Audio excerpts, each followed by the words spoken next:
Welcome to How You Living, a transformative podcast featuring best-selling author, inspirational speaker, and minister, Dr. Rick Rigsby. And now, Dr. Rick.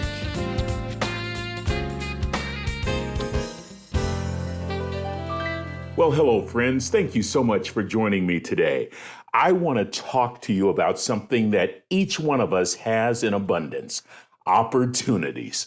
You know, people often ask me, when will my big opportunity come? And I will tell them that's the wrong question to ask. Instead, we ought be asking, will I be ready when my opportunity arrives?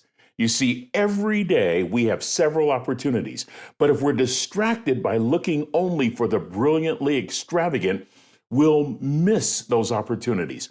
It was Ralph Waldo Emerson who said, an opportunity missed is an opportunity lost. So we don't want to be distracted. We live in a culture of extremes, don't we? Where great must be astonishingly shocking, where epic must be extraordinarily grand.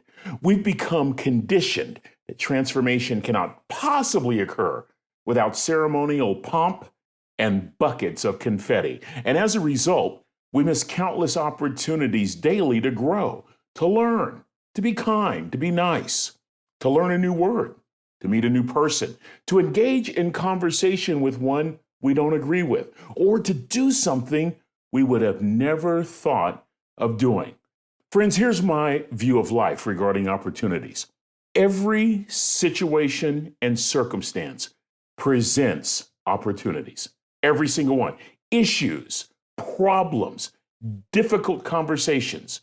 Each one of these scenarios presents an opportunity. Here's my objective. Recognize these situations for what they are. Respond appropriately, and then reassign the problem as a potential building block. Recognize, respond, and reassign. I hold a firm belief that lessons can be learned each and every day. Lessons that can connect circumstances to purpose, that can prepare me to fulfill my purpose. Choosing to acknowledge this is entirely up to me. In other words, friends, my daily assignments are connected to my purpose. Here's my purpose: to live a life that impacts, offering hope and encouragement to our world, one person at a time. And so, as a result, it's not really what happens to me that's important. It's how I respond. It's how I choose to respond.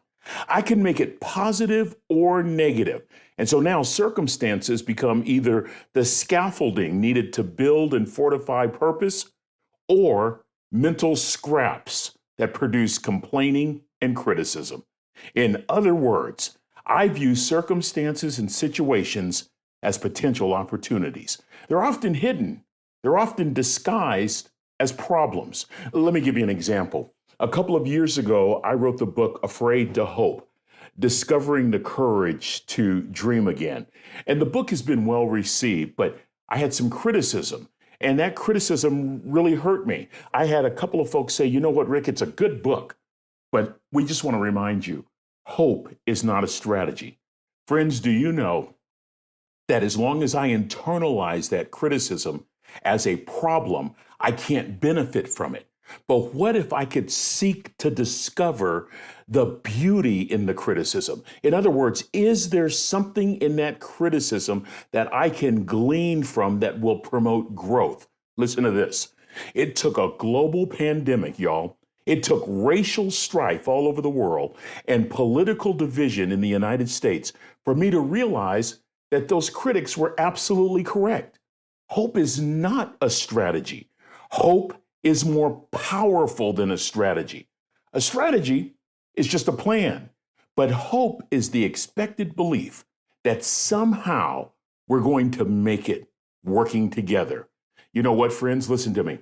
Had I just pouted, come on, somebody, had I just dropped my head, had I merely focused on the criticism alone, I would have missed the opportunity to re-examine beliefs and attitudes about hope, to push myself to learn more about hope, to encourage the very people who criticized my message of hope. That's right. I actually had a chance to talk to many of the people who just a few years earlier said, Rick, hope is not a strategy. And in the midst of a pandemic, they're calling me saying, would you share some words of hope with my people? I almost missed that opportunity and would have missed it had I had pouted with my head down.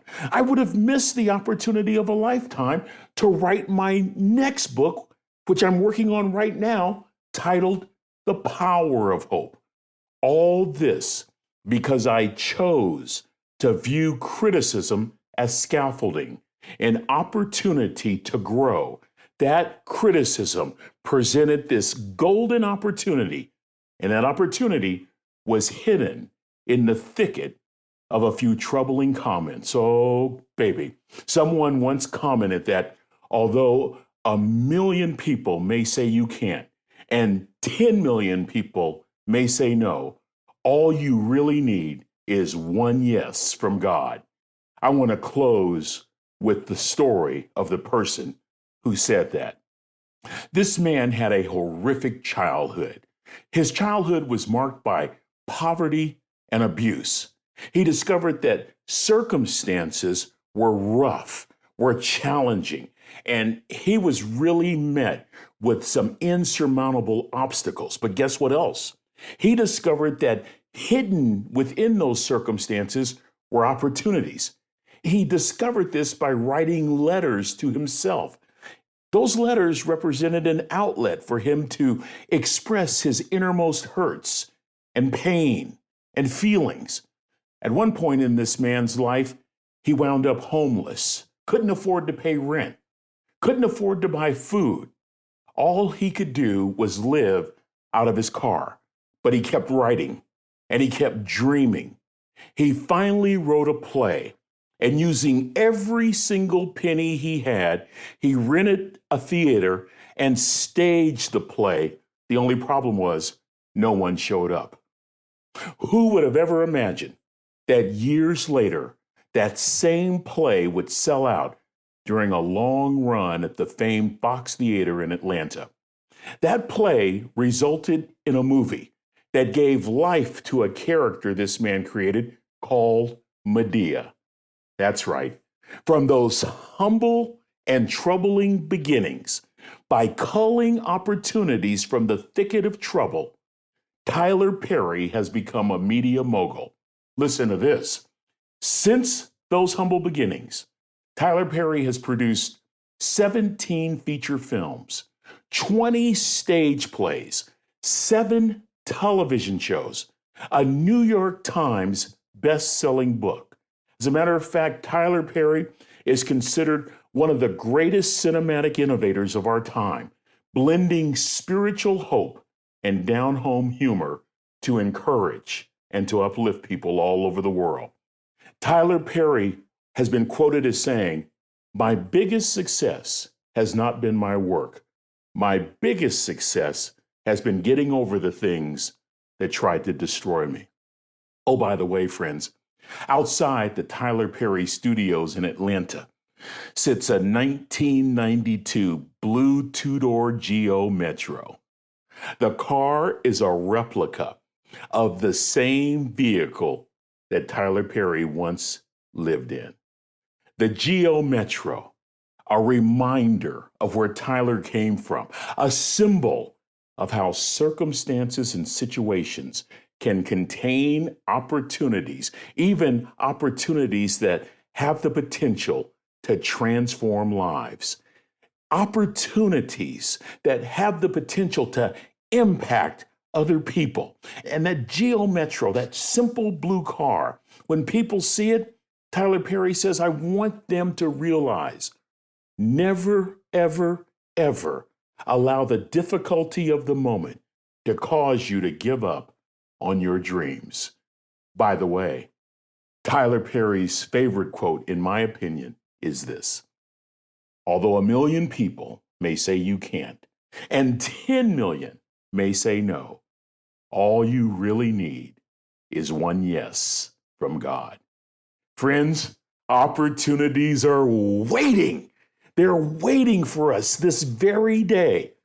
Look in those unlikeliest of places, difficulties, uneven terrain, uncertainty, pain, heartbreak.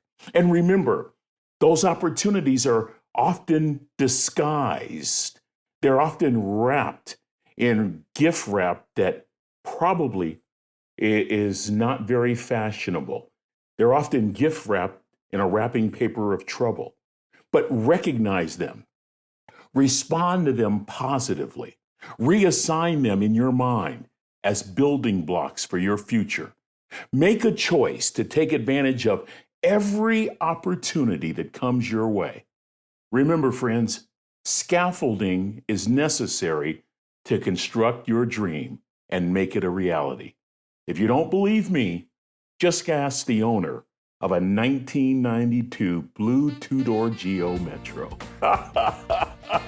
Well, friends, I so enjoyed our time together. That's going to do it for this episode.